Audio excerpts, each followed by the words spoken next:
Hi everybody, welcome back to Beth and AM. I'm Ellie Marie, and today we are continuing on our NaNoWriMo Chronicles journey. And today we are going to be talking about what exactly happens after NaNoWriMo. So you've finished writing this 30-day novel, you've got a 50,000 word manuscript in front of you, and you just don't know what to do next. Stick around and we're going to talk about what happens. Okay, so you've put in the time, you've put in the work, it's been hard, but you finished and you've got a manuscript. Now, in particular, we are talking about NaNoWriMo, writing a novel or a 50,000 word piece in 30 days.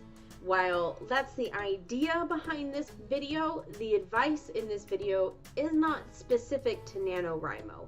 It's specific to any large work that you are working on and getting done with the first draft, whether it's a collection of poems, it's a novel that took you 6 months to write instead of 30 days, or it's a collection of short stories or a nonfiction piece that is long.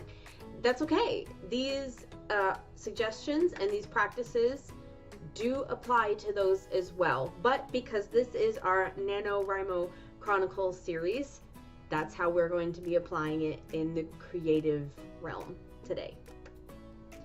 Now, the first thing that you might want to do after finishing this manuscript is slap a cover on it and self-publish it out on Amazon and start making that money. And even if it's not for the money, you want people to see it. You're excited, you've finished it, and you're proud. And that's good. You should be excited, you should be proud. So take some time, relish that moment of finishing your project, especially if it's NaNoWriMo and you wrote a novel in 30 days. Relish that. If you want to, print off that big old stack of paper and hug it and love it and show it to some friends and be excited. But then I want you to take that project, take that stack of papers and put it somewhere and walk away. That's right, I said walk away. Leave it there. Ignore it for a little while. Work on something else. If writing is not your primary creative outlet, focus on whatever it is. If it's painting, but you just wanted to segue for a little while to write a novel, focus on painting. If you have another project that you've been wanting to work on for a while that's not connected to your giant piece, do that. Separate yourself from it for a little bit. It'll give you that space to really work on this next big step, which is actually the hardest part of writing a novel or a large piece of work. So the next big step, after you've taken your break, however long your break looks to you, I suggest the longer the better. It gives you time to really just mentally regroup. However long your break has ended up being, come back to your novel. Reread it, relook at some of your notes, refamiliarize yourself with the characters, with the plot, with the scenes, everything that you wrote in that whirlwind that is NaNoWriMo. Refamiliarize with it and take it gentle and take it slow. Next step is editing. And editing is hard and editing is big. And that's why I suggest 2 major approaches to editing. And if you can take both, that's even better. So let's look at the first one. So the first part of editing is editing with others.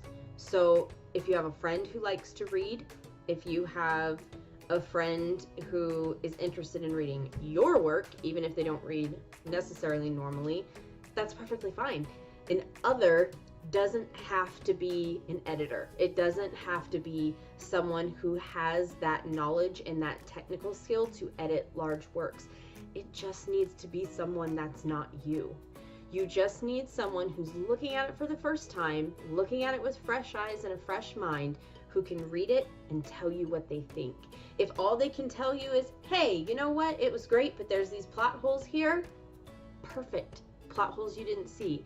If all they can tell you is, hey, everything was wonderful except this one character, I don't really understand him, perfect. You found something that you can fix in your novel. So even if they are not technical experts or good at helping your grammar or your syntax or any of that, they can help you find your weak points. Just having another set of eyes on your manuscript is wonderful. So make sure you have those friends that will read it for you. And if you can't find a friend who will just read it for you, there are people who offer their services. Toot my own horn, I do that. If you read my blog, my Beth and AM page does have some of my rates on there. It's not really what this video is about, but some people prefer to have their work read by somebody they don't already know, and that's perfectly fine.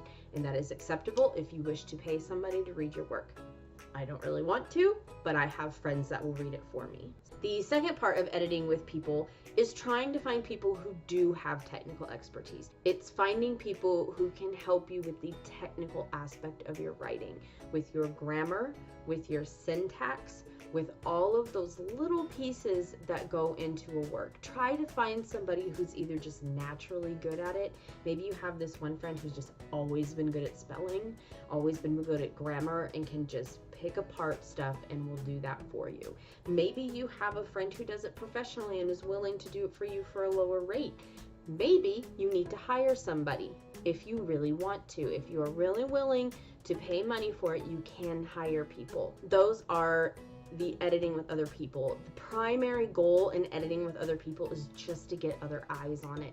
Get another brain, another outlook looking at your story so that they can give you feedback and you can get really good progress made on editing.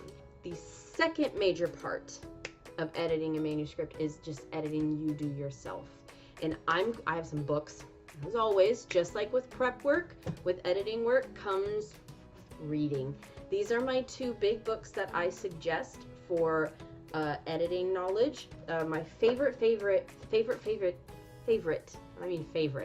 editing book, in fact I scoured for this book, is this one here, The First 5 Pages. This is The First 5 Pages, A Writer's Guide to Staying Out of the Rejection Pile, and it is by Noah Lukeman. It is amazing. The reason I love this book is this right here. It starts you with basic preliminary problems. The main reasons books get knocked out of the running when you send to a publisher or an agent. It covers presentation, adjective and adverbs, sound, comparison, and style, and it gives you basic exercises that you can take back to your manuscript to make it better and to make it one that will stand out when you submit it to publishers or agents. So this is an amazing book. I love it. I've read it like 5 times. And I don't read nonfiction, but I love this book. The next book is actually one that was part of my coursework when I was getting my bachelor's. It is called Style, Lessons in Clarity and Grace. And this book right here is really good no matter what you're writing. This one focuses primarily on narrative, whether it's fiction or nonfiction. And so it has sections on dialogue and such. This is just about writing. And it's amazing. It doesn't matter what you're writing. I think it's a wonderful work for people who are writing papers for school or some kind of formal papers. It's a wonderful, wonderful book. So I highly suggest both of these. If you can get your hands on them, they are both available on Amazon. I will have links below for those if you would like to go look at them. They are wonderful, wonderful. So again, the more you can educate yourself from the get-go, the better off you will be. I got 2 tips for self-editing. The first one is to be willing to make changes. Separate yourself from the work. If someone comes to you and says, this character is a little, be willing to change that character. It's really, really hard as writers, especially when you have committed to finishing this major project in such a short time, to want to change it, because you just feel like you have put so much work, so much heart, and so much time into it that you just don't want to change it. You like it how it is. But sometimes you need to be able to do that. You need to be able to do the pruning in your work and take out the excess. You need to be able to alter your characters if they're flat. You need to be able to alter your plot if it has holes, or if it just doesn't make sense, or if it doesn't fit. You need to be able to let go of worlds that aren't perfect for your plot and your characters. You need to be willing to allow yourself to make those changes. The second self-editing tip is to read it out loud. Take your work, take it a section at a time, whether it's a scene, a chapter, or however you want to break it up, and sit and read it out loud to yourself in a quiet room. When you read, your brain will oftentimes skip things. If you are reading to speak, to say out loud, you are going to read it differently. And so you will find things that maybe sentences that don't sound right, or sentences that are too complicated. You'll notice passages that it's hard to tell who is saying what, and the characters kind of all start to get muddled together. You just find those things a lot easier when you're reading out loud. I suggest to yourself, I also read to my dog. I don't know why, it just, for some reason, having another living being in the room that I can make eye contact with every now and then when I'm reading something out loud makes me feel better. It feels like it flows better, but you don't have to read to your dog or your cat or your goldfish. You can just sit in a room by yourself and read it. But I suggest you read it out loud to yourself. I've done it with pretty much every major work that I have ever written, be it an essay for school, be it a nonfiction work that I was working on just for fun on the side. Whatever it is, I have read it out loud to myself.